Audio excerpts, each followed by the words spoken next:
But 3 degrees in kinesiology. Fascinating, including 2 master's degrees. He's presented his ideas, programs, and thoughts on wellness and movement at several conferences and events, with the latest talk on starting your own movement revolution. I like that. At the TEDx UCLA 2016 event. His program, Cognitive Collie, has been the focus of research at UCLA in looking at ways to improve cognitive function. Please, everyone, let's welcome Paul McCarthy.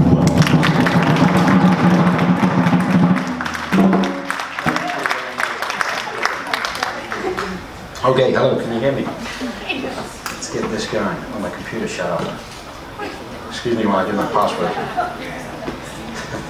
Okay, I want to start off by a little bit of movement again. If you're too tired from doing the shapes and movement outside, you can just raise your hands, but stand up if you did something outside, if you played outside. Let me see how many people did that.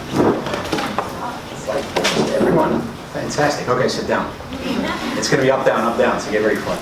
Okay, stand up if you did something that you have never done before in your life. Okay, give a smaller number. Okay, sit back down.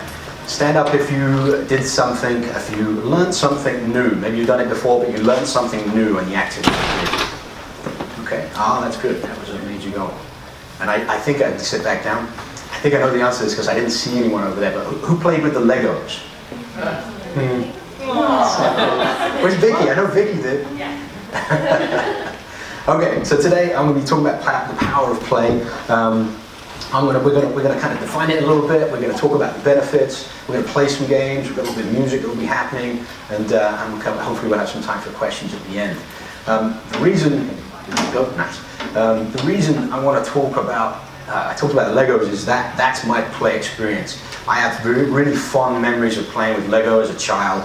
And in my memory, I had the largest collection of Legos ever. It's probably like 2 little boxes, but when I was a kid, it was like I had all the Legos. I'd get Legos for my birthday and for Christmas, and either that day or the next, I would break it open, and me and my dad would go step 1, step 2, step 3, and I'm really good at IKEA now. But that's not my memory. That's not my memory of being happy with Legos. I was actually kind of like, okay, step 1, 2, 3, oh, it looks just like the picture. And then I'd break it apart and I'd put each piece in my highly organized Lego boxes. I would have the long pieces and the short pieces and the wheels and the sparkly pieces and things like that. And then I'd create my own thing. I'd create space stations, I'd create bases, planes, and tanks. I had the best tanks ever. I had tanks within tanks, like Knight Rider. It was awesome. And that's what I enjoyed. And I remember spending, weeks and months, probably only a couple of hours, but immersed in making these things, and it was really important to me. And that's kind of my memory, my fondest memory of playing as a child. And I want to learn about yours a little bit. So take a few seconds. I want you to think of a memory as you're a child, and as you're thinking of it, if you think of one, I want you to put your hand up, and you're going to tell us all about that. Hopefully you get someone. Okay, right here, tell us. Stand up. Okay. I'm Emily, and my brother and sister and I made a button where we went into my mom's sewing kit and found all the buttons we could in the house. And then if they were unusual buttons, they were worth more, and just the regular kind of white buttons weren't worth very much. And we would open up our stores in the backyard and use buttons as a button line. It's kind of That's fantastic. Thank you,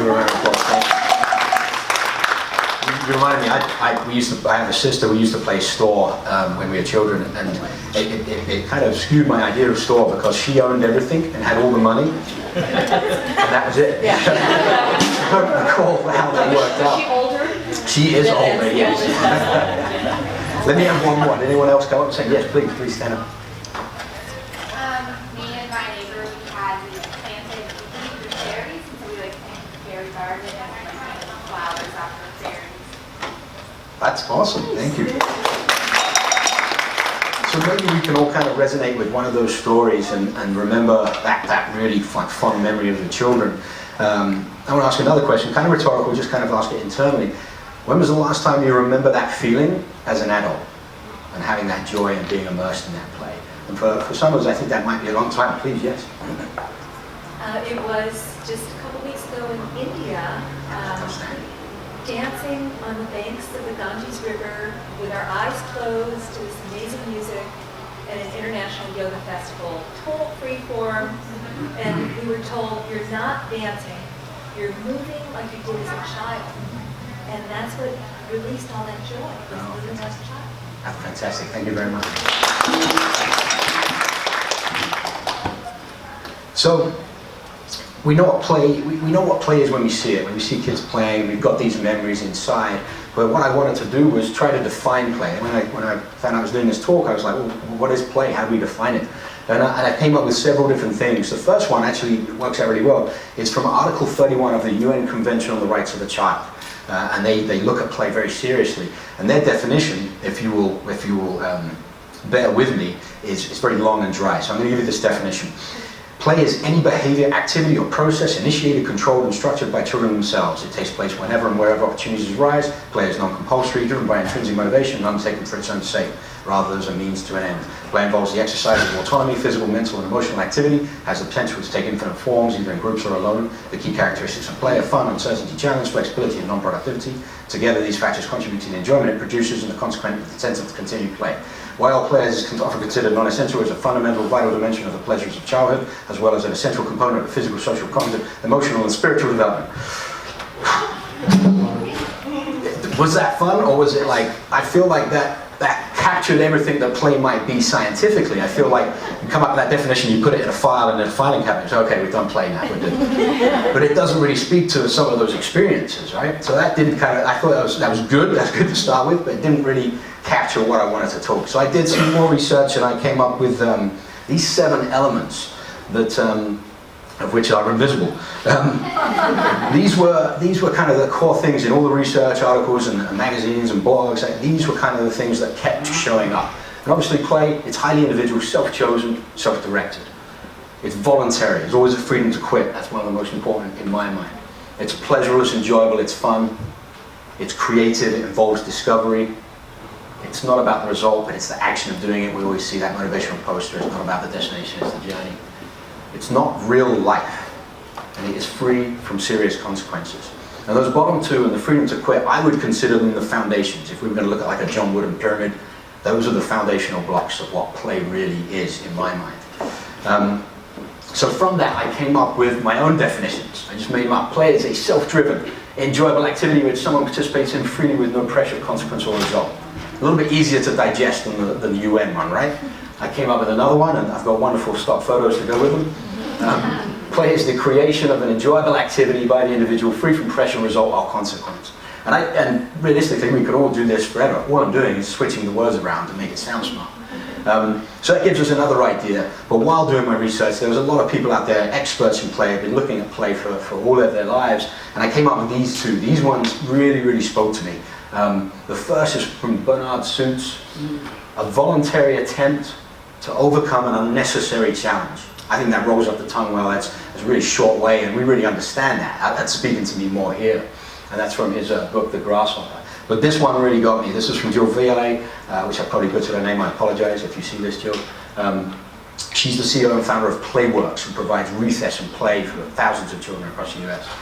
It's a brief respite from the tyranny of apparent purpose. That really speaks to me because I think some people can resonate with this. We live very busy lives, we've got lots of responsibilities, we're always doing something, we always have this purpose. And so having that time away from the tyranny of apparent purpose really speaks to me on that. So we've got a long definition, some shorter ones, and we've kind of figured out what play is, right? Well, I don't think so. I don't think we can put something as fluid and broad and dynamic as play into a few sentences or paragraphs. But it does give us a framework to work with. Going back to the UN Article 31, we've got these, I'm not going to show it yet, the optimal factors you need to have a play experience. And again, it was this long, the article is very long, it's 500 pages, and it was a very long list, so I tried to make it pretty. And I really don't like it. But that's what I mean. You don't have to read through all those. What they are things that kind of make common sense. Like for play to happen, it's got to be free from exclusion, discrimination, bullying. It's got to be free from physical hazards or waste or pollution or traffic. There has to be the availability of space and time to do it in challenging environments, outdoor activities. You have to be able to interact with peers, with adults, different ages, with animals. And the most important one, I thought, was recognition by parents, teachers, and society as a whole to the value and legitimacy of play. It's not something that can be pushed off to the side when more important things happen, kind of like arts and music when we lost it in the schools. Play is really important. It has a lot of benefits to us. And what it was this description of the Article 31, why it's so important. It's a bunch of kids from all over the world playing with some cool music, Imagine Dragons, I think. So we kind of know what play is. We've dug it into a little bit more. But why is it important? I just mentioned that at the end, like, play is really important. It has a lot of benefits to us. What are they? So in doing that research, I found a few things. Dr. Sergio Pellis from University of Lethbridge, Alberta, says that the experience of play changes the connections in the front of your brain. I thought that was very, very simple. Like, what is play? Well, it changes the front of your brain. Oh, that's cool. He said that play prepares a young brain for life, for love, and even for schoolwork. And I love that little phrase, for life, love, and schoolwork. It prepares us for real life. The brain builds new circuits in the prefrontal cortex to help it navigate complex social interactions. And the prefrontal cortex is this part of the brain that is in charge of executive functions, like self-regulation, working memory, and things like that. Jack Panksepp from the University of Washington agrees. He said the function of play is to build pro-social brains that know how to interact with others in positive ways. And I love that term, pro-social brains. How often do we see, I work on a college campus, I work at UCLA, and I walk down the broom walk, and almost like 90% are just doing this in front of their digital device. And so we're seeing a decrease in face-to-face physical interaction. So building pro-social brains are very important, I think, for the generations coming up. More studies show that countries that have recess more tend to have higher academic performance than countries that have less recess, showing that play is really important for the academics as well. NIH study, National Institute of Health study here in the US, they found that the best predictor of academic performance in 8th grade was their social skills in 3rd grade.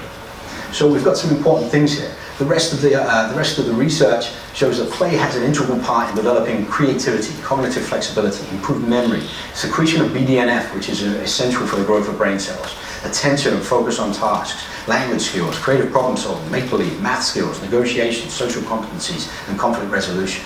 So when kids are playing, it's really, really important for how they're going to interact with the world as they grow up. So how does this, you got a brain? Nice. How does this work for us, for adults? And this is kind of where I made the connection from a last talk I did last year at UCLA on neuroplasticity.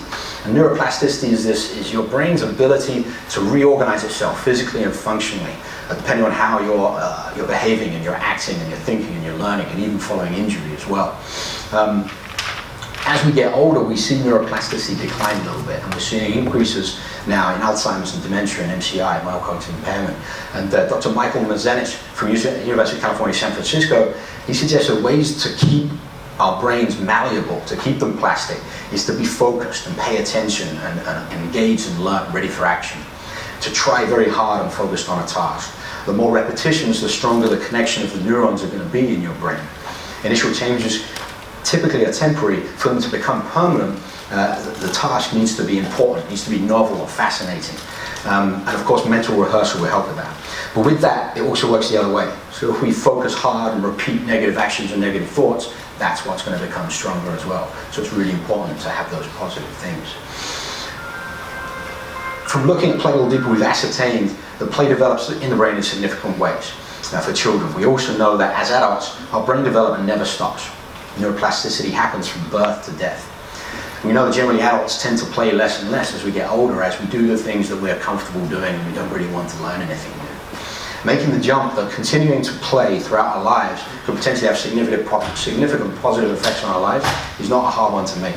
And when we talk about the decline in mental health, of depression and Alzheimer's and dementia, it becomes a pretty important jump that we should be thinking about.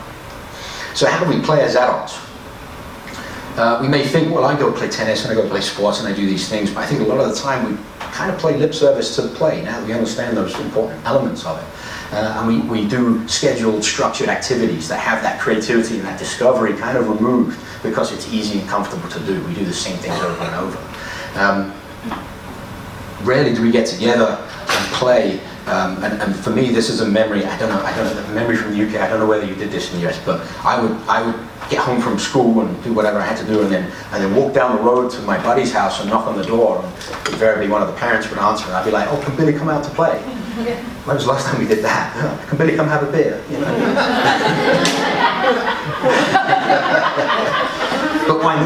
don't we just meet up just to meet up. It's usually we're doing, oh, we're going to go and have dinner, or we're going to go do this, we're going to do that. It's that structure. And I think if we just learn to play a little bit more, we can have some positive results. A lot of the time our play has some distracting elements in it. Oh, I didn't press the button. Oh, I didn't get any of those for you, sorry. If you want to look at the pictures later, we'll get them. The digital devices are distracting. Our responsibilities as an adult make us a little bit more distracted from paying off bills and doing laundry and things like that. There can also be some negative elements in adult sports and games, like competitiveness or bullying or wanting to win, or consequences of loss or embarrassment, so we don't try those things anymore. We don't try out stuff anymore. That's not the case in all things. Look, that's an angry guy. Dancing. My girlfriend's over there, and she knows that I'm really not very good at dancing. So I like structured dancing. Tell me where to put my feet and where to put my hands according to the beat.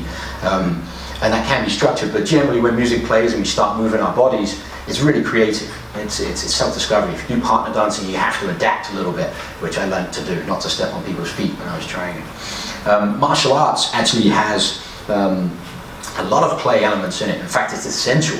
If I step into the ring in a kickboxing match, and I step in, I go, all right, I'm going to punch him 3 times with my left hand, twice with my right, I'm going to step, kick him with my left, step, headbutt him and kick him with my right. I'm going to be on the floor real quick. As soon as that bell rings, I step out and he moves. I have to adapt to that movement and figure out what's going on. So there's a lot of that. But even with martial arts, it doesn't have to be that kind of fight combat aspect. Some people do a little of the what we call huba outside, and I want to show you a little bit. Guru Conrad's going to come up here.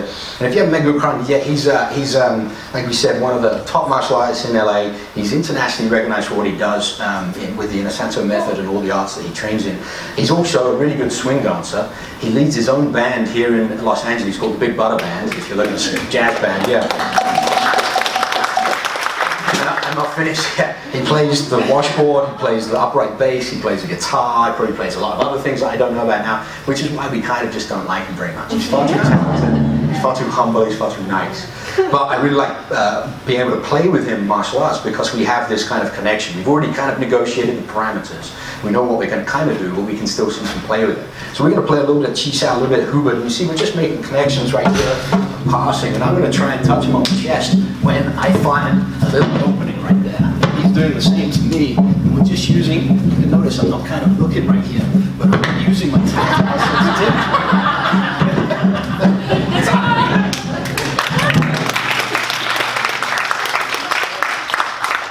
And so we do drills. It looks kind of funny, and there's a lot of fun made out of that kind of style of drill, looking like patty cake, and it is. But it's also essential for learning to defend against weapons or knife attacks, because you don't have time to look at the knife and be able to block it. You have to use your tactile senses. So it has great value to self-defense. It has great value to martial arts, but it's also a lot of fun when you do it with a friend. Other activities that. I don't know if you can see what these guys are doing. Other activities are like video games or role-playing games. Has anyone ever heard of LARPing? Yeah, one person. LARPing is live-action role-playing. Generally what happens is you get dressed up as a wizard or a dwarf or something, and you hit each other with foam sticks. And it has quite a negative stigma as being kind of sad and childish and a little bit nerdy. But I'm sure that like 95% of people that see it happening in the park or whatever, they're like, oh God, that's so childish. And in the back of their head, it's going, I want to dress up as a wizard. I think it's a lot of fun. If you've heard of kids games or adult games like Magic the Gathering or Dungeons and Dragons back in the day, those have enormous make-believe capability and really, really good creativity embedded with them. Even video games, which get a bad rep because of the epidemic of obesity and sedentary behavior, but that's not video games' fault. That's just a lack of balance of getting outside and moving. A lot of video games have cognitive challenge embedded with them, and now with online gaming, there are huge worlds. I think kids play Minecraft now, which I haven't seen, where you can just create all kinds of worlds in there. So there's lots of activities where play is already embedded in there. Another one, who played art outside? Played art, did art. Who was there? Yeah, we had a lot of people doing that. I want to see some of that later. I saw some midway. I told them I'm just going to take them all and go send them on Venice Boardwalk. I used to like doing these companies here very well. I used to love doing these geographical shapes with a compass and a whatever that was. protractor, that's what it was, a protractor. And I'd make it and then I'd color it in. And I don't think they're here anymore, but who did the coloring in with the pencils that had the bear people? I was having fun with that. We got a great photo of me and Katy over there. We weren't listening, we were coloring in. So art obviously has that creativity and things like that. And the adult coloring book industry has just exploded. There was some research that came out that coloring in helps cognitive function. And I think there was 12 million coloring books sold in 2015. So that's what I've talked about play. I would feel incredibly hypocritical if I continued to talk about the benefits and why we should play more without letting me play. So what you're going to do is you're going to turn to your neighbor or a friend, and for the next 3-4 minutes you're going to play. I'm not going to give you any instructions, only, we did this earlier obviously, I didn't know she was going to do that. There's a clue right there, but I want you to come up with your own games. It might be uncomfortable for some, but I want you to interact, negotiate what you're going to do, and play a little bit. And I think Van's over there. Van's going to come up on stage and play with me. So we're going to get some little music going, turn to your partner, start playing whatever game you fancy. Okay, time. Let's bring it in here. Bring it in, have a seat.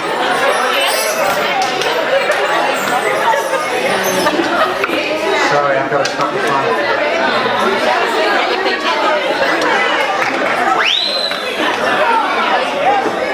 Okay, I saw some full games going on. I knew I'd see some Rochambeau, but not a lot over in the back there. We had like 5 games of patty cake happening.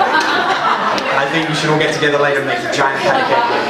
I saw the slap game where you have the hands and you have to slap each other. That's cool. But I really liked we had paper airplanes over here. That was fantastic. So really good job. Did we meet the elements of play? Did you feel like we were playing? Oh yeah. Yes?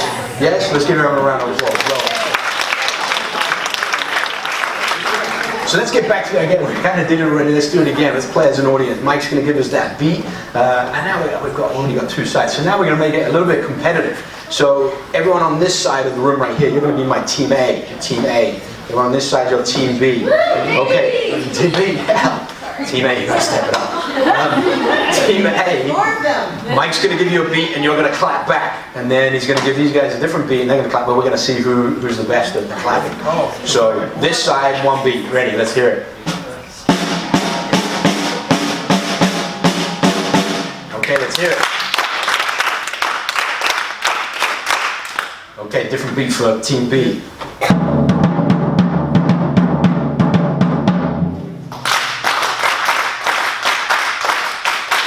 Mike, what do you reckon? A or B?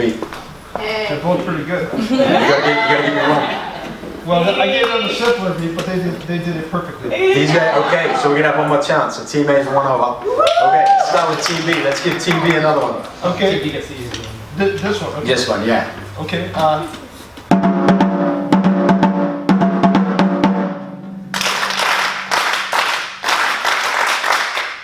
Okay, Team A, let's hear it.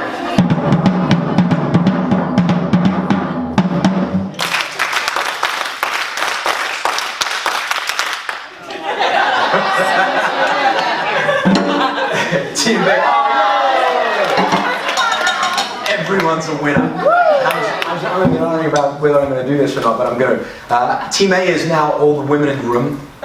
Team B is all the males in the room. Okay, so let's have Team A. So all the females can listen to this one and copy back. Let's have another beat. By the way, that was Green Acres. So. Okay, so Team A. Okay, girls. That was really good. I think they're going to win. Okay, males, we've got to step it up.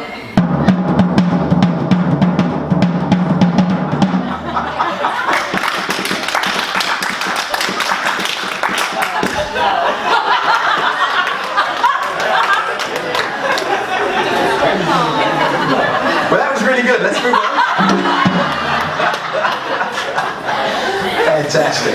Okay. So a few ideas of how to play, have some fun, play some games really quickly. I keep forgetting to press the button. Look, there's a cool picture of a guitar and a drum. These are all stocks. I want to talk about, we shouldn't have to come to a summit like this or to schedule something to get play into our lives. In my opinion, play should be a part of your everyday life. And for many years, I think being in the workplace or going to work is part of that. So incorporating play into the workplace is really important. We often think of work and play as these kind of opposite things. Or work and no play, or work hard, play hard, those kinds of things. When I was doing my research, I found a gentleman called Brian Sutton Smith, lifetime looking at play. And he says the opposite of play is not work. The opposite of play is depression. He also said that any useful definition of play should apply both to adults and children. If you're an employer, if you're a serious employer, then you know that investment in human resources is key. Okay, it's key to the success of your program or your company or whatever. Learning about play and incorporating it into the workplaces have the potential to drive down turnover, drive retention, has potential to increase costs, increase revenue through more efficient processes or creative thinking, problem solving, analytical thinking and stuff like that. So I want to find out a little bit about who we got in the room. So there's paper airplanes in that picture, you can't see them, but there are. So I want you to stand up if you, at some level, are responsible for employees. Any level, there we go. Okay, so stay standing if each statement applies to you. So if it doesn't apply to you, sit down. Stay standing if you think that adding recess or playtime to the workday is a cool idea. Stay standing. I'm really glad no one said, no, I don't want to play. Okay, stay standing if you think, and you have to be honest with yourself here, if you think you could implement play or recess into your workplace, stay standing. Oh, excellent. Very pleased. Okay, stay standing if you can promise me 95% surety that you can incorporate some form of play in the next 3 to 4 months in your workplace. Be honest. Yeah? Think you can do it? A couple of people are like, it's not going to work. Good. Let's get you. Or just once? A little bit more than just once, I think. We can do like 3 a week, like, we can negotiate. That's part of play, right? All right, let's give these guys a round of applause. Quick question, does anyone work for these people in the room? They're like, yeah, I got permission. So I spent some time looking at how you can incorporate play into the workplace. How can you do it? And I was actually really disappointed in the stuff I found. I kind of stopped looking very early because it was like, yeah, designate a playtime. I was like, does it fit the elements we talked about? That freely chosen? No. Yay, play at 3 p.m. on a Thursday. Doesn't sound too good to me. Other things were playing sports tournaments or have recognition walls. And I was like, I don't think they've quite got the idea of what play is and how important it is. It feels like the boss has given a directive and it's like, okay, let's buy Monopoly. There we go, and play. They're paying lip service to it again. To incorporate a culture of play, you've really kind of got to get into it and look at what it takes to make that playful atmosphere, which I believe we've had a lot of people talking about. Google is a company that does this a lot, and I think one of the things I was impressed with, that 20% time. Have you heard of Google's 20% time? Their employees are allowed to work on anything they want for 20% of the work week. No accountability, no reprisals for not doing it. And from that 20% time have come some of their highest revenue generating programs, AdSense, Google Mail, Gmail, and Google Maps. And so allowing that time and incorporating it into the culture is really important. As a company, you can either aid that play culture or you can stifle it. And for me, paying someone to come to work to be not engaged and unproductive is not kind of how I want to run a company if I don't run a company. And it also costs a lot of money to turn those people over every 6 months to a year. So that retention is really important. Designing a culture of play is not just about letting your employees goof off or take time away from work to do the play. You should try to make the work playful. That's the most important thing about making it a culture. When there's a problem that needs to be addressed, take it apart, play with it. Okay, ask the CEO, ask the custodian, ask the sandwich lady. Okay, find out what other people think about it, and usually you'll come up with an idea for a solution a lot quicker. Give it to the other team; it's not their job to do it, and play around with it a little bit. When everyone feels safe, that trust that I heard someone else talking about, when everyone feels safe to just put ideas out there without fear of reprisal or getting embarrassed or anything like that, it's going to be a lot more comfortable and you're going to get a lot more creativity within the workplace. Play is about discovery.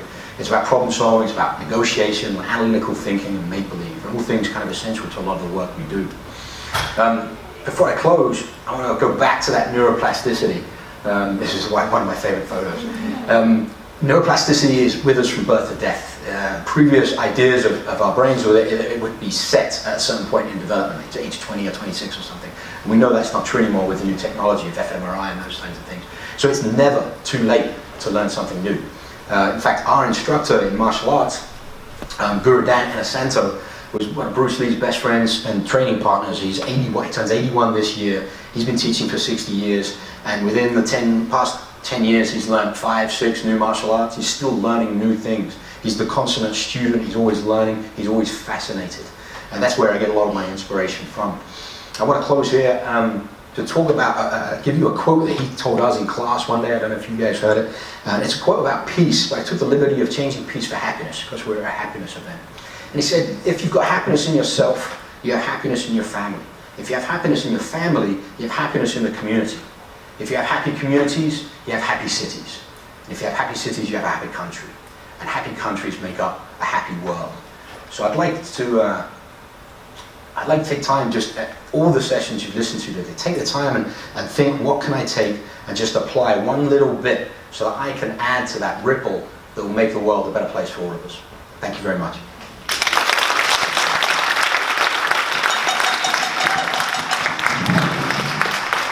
That means I did a really good presentation. Okay, we'll see. Girlfriend. How do you incorporate play in your life? I'm really lucky in that my full-time job is I'm the director of the martial arts program at UCLA.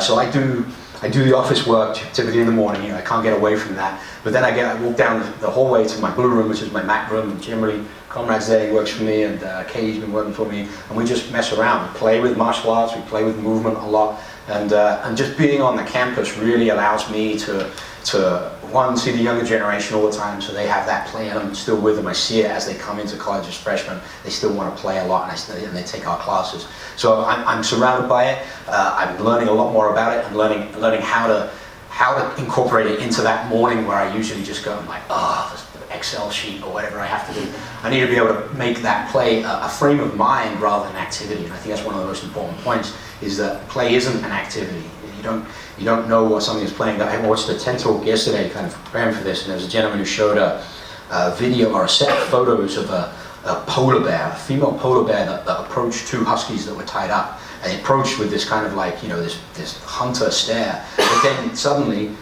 there were play signals, and the husky and the polar bear started playing, baring its neck, which you never see in the animal world, that kind of stuff. And it was like, well, is that play? They're play fighting? But it doesn't really matter what the activity is. It's the frame of mind you have. So if you always have a playful frame of mind, you're going to have a positive mind.